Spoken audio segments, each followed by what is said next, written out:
W drugiej połowie września opublikowałam na moim kanale odcinek o pomysłach na jesienną sesję zdjęciową jako kwartalną kontynuację tego opartego na sezonowości cyklu. Jak dotąd odcinki te łącznie z filmem o pomysłach na letnią sesję cieszyły się dużym zainteresowaniem od momentu wypuszczenia ich w świat. Dlatego i dzisiaj postanowiłam pojawić się w trzeciej już części, w której zamierzam pokazać Wam moje zdjęcia zrobione zeszłorocznej zimy, aby zainspirować Was do stworzenia wyjątkowych kadrów podczas tej trudnej, ale jakże bajecznej pory roku.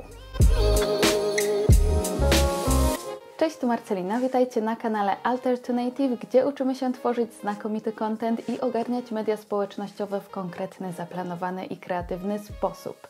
W tym odcinku przedstawię Wam 7 pomysłów na zimowe sesje zdjęciowe ze szczególnym naciskiem na to, aby Wasze zdjęcia prezentowały się znakomicie na Instagramie. Jeżeli zatem szukacie inspiracji na swój profil, to zachęcam Was do obejrzenia tego filmu do końca. Standardowo zapraszam Was do mojego biurka, gdzie omówimy każdy z pomysłów na podstawie zebranych do niego przykładowych zdjęć. Zdjęcia te robiłam w okresie 3 miesięcy, pomiędzy grudniem 2020 a lutym 2021 roku, przez co udało mi się uchwycić całkiem różnorodne spektrum pogodowe. Polskie zimy, jak zapewne wiecie, bywają bardzo kapryśne. Od ciepłych i słonecznych dni, przez deszczowe i wietrzne, na takich mroźnych i zasypanych śniegiem kończąc. Na tym właśnie moim zdaniem polega trudność w złapaniu tego wymarzonego kadru. Czasami musimy na niego po prostu bardzo długo czekać, a on może się w ogóle nie pojawić. Co więcej, na przykład w lutym tego roku, kiedy dopiero do Wielkopolski zawitała wtedy śnieżna zima, na Instagramie zaczynają się już pojawiać wiosenne kadry, a więc oznacza to, że nasze zdjęcia nie byłyby w tym momencie aktualne, jeżeli podążamy za instagramowymi trendami. I na to jednak znajdzie się sposób, ponieważ zdjęcia możemy przecież zrobić w momencie, kiedy jest okazja, natomiast opublikujemy je dopiero po kilku miesiącach. Pokażę Wam, na co zwrócić uwagę, aby nie straciły one na swojej świeżości. Przejdźmy zatem do pomysłów. Kojarzycie ten moment, kiedy budzicie się ranem, a zamiast takiej typowej szarówy wszystko pokryte jest iskrzącym się szronem? To właśnie na tego typu poranki postarajcie się zapolować już od najwcześniejszych zimowych dni. Zwłaszcza pozamiejski krajobraz wygląda wtedy niezwykle urokliwie, nawet jeżeli jest to tylko pobliski las. Chłodne odcienie oszronionej natury będą się przepięknie komponowały z takim ciepłym blaskiem porannego słońca. Dlatego zdecydowanie zachęcam do złapania tego typu kadrów właśnie o wschodzie słońca. Plusem będzie tu godzina, o której wschodzi słońce, ponieważ zimą jest dosyć późno i na pewno dacie radę się wyspać, a i tak zdążycie złapać te poranne promienie. Minusem natomiast są temperatury, a potrafi być naprawdę zimno. Chrońcie w szczególności swoje dłonie, ponieważ potrafią naprawdę zmarznąć podczas pracy z aparatem. Jak widzicie na zdjęciach, zaopatrzyłam się w tak zwane bezdomki z klapkami, które w każdym momencie mogę sobie nałożyć na palce i je zasłonić. A z drugiej strony dają one możliwość korzystania z aparatu i telefonu bez ograniczeń. Lokalizacja też nie jest tutaj przypadkowa. Wybrałam jedno z moich ulubionych okolicznych miejsc, czyli Rogalin. I może pamiętacie, jak pokazywałam Wam zdjęcia z tego miejsca, które zrobiłam tam jesienią. Dla porównania spójrzcie, jak odmienny klimat udało mi się tam uchwycić kilka miesięcy później. I co sprawia, że te zdjęcia mogę z powodzeniem publikować także w tym roku. Oprócz nawiązania do zimy, są to bardzo uniwersalne kadry, utrzymane w mojej typowej stylistyce. Polecam Wam robić jak najwięcej zdjęć w różnych miejscach z tego samego pleneru, tak abyście mieli jak najwięcej podobnych, ale jednak troszeczkę innych zdjęć do wykorzystania. Więc możecie stanąć nawet kilka metrów dalej, ale ten kadr będzie się już różnił i będziecie mieli w czym wybierać. Dodatkowo możecie się zaopatrzyć w różne akcesoria, takie jak na przykład kwiaty, które moim zdaniem prezentują się bardzo ładnie nawet zimą. I co myślicie o takim kontrastowym zestawieniu? Właśnie mróz i tulipany. No i oczywiście nie mogło też zabraknąć jednego z najbardziej charakterystycznych świąteczno-zimowych rekwizytów, czyli lampek i lampionów.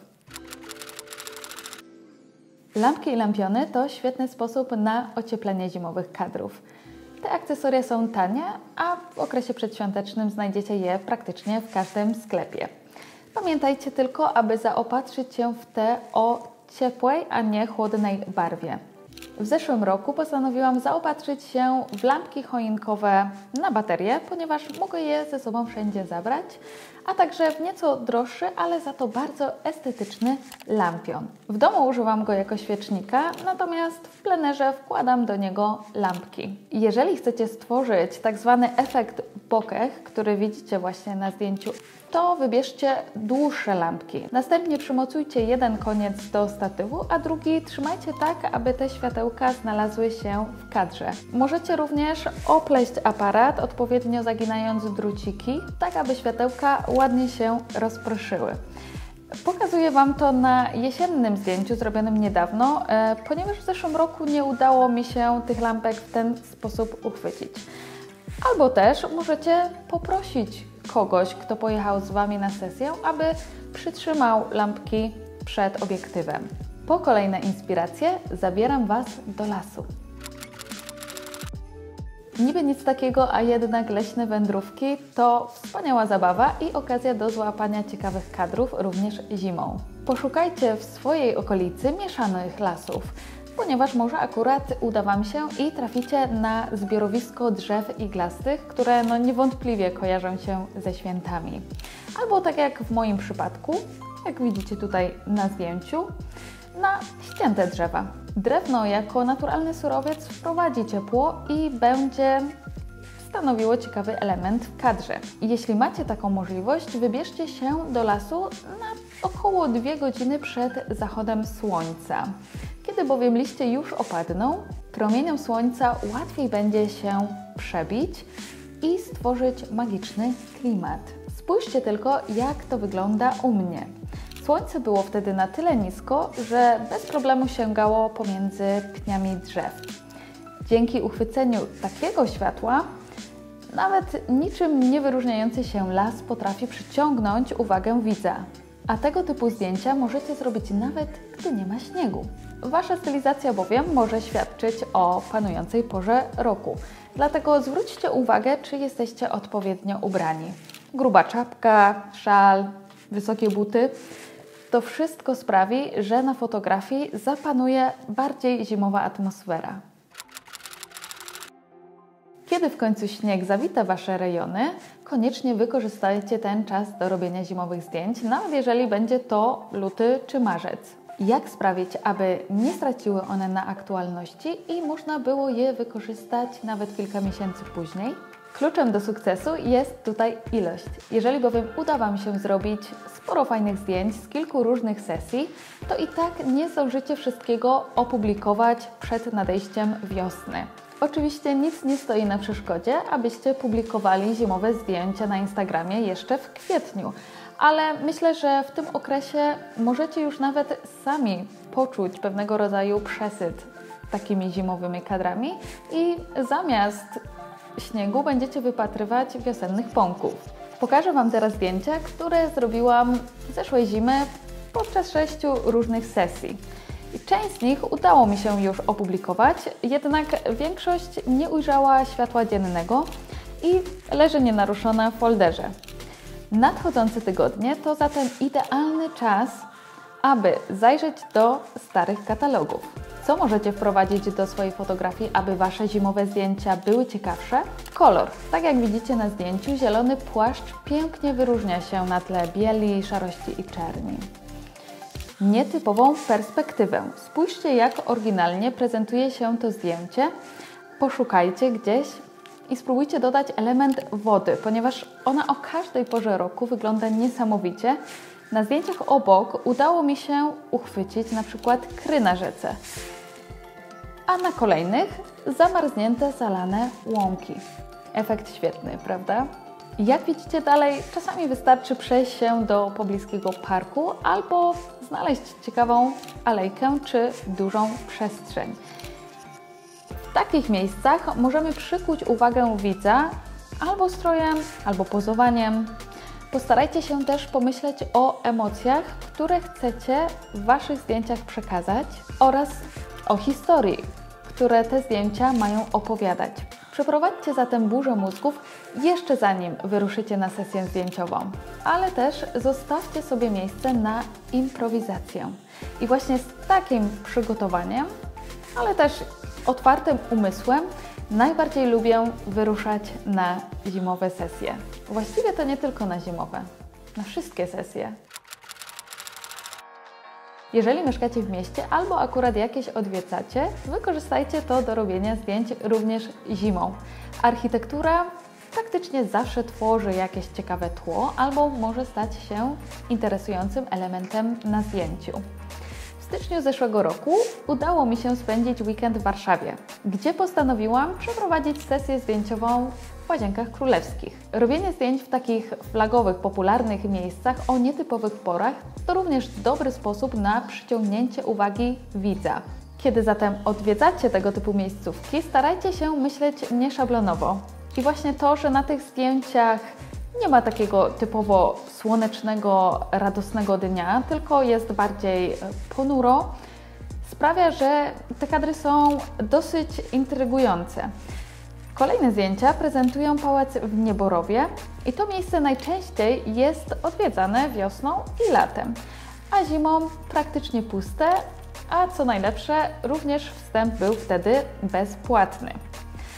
I które kadry podobają się Wam bardziej? Te miejskie czy te na łonie natury? Dajcie mi proszę znać w komentarzach poniżej. Świąteczne miasteczka, tak jak i dyniowe, o których wspominałam w odcinku o pomysłach na jesienną sesję, zyskują na popularności i coraz częściej możemy je spotkać nawet w tych mniejszych miejscowościach. A jest to świetna okazja na to, aby zrobić na przykład zdjęcia z choinką czy świątecznymi ozdobami zawczasu.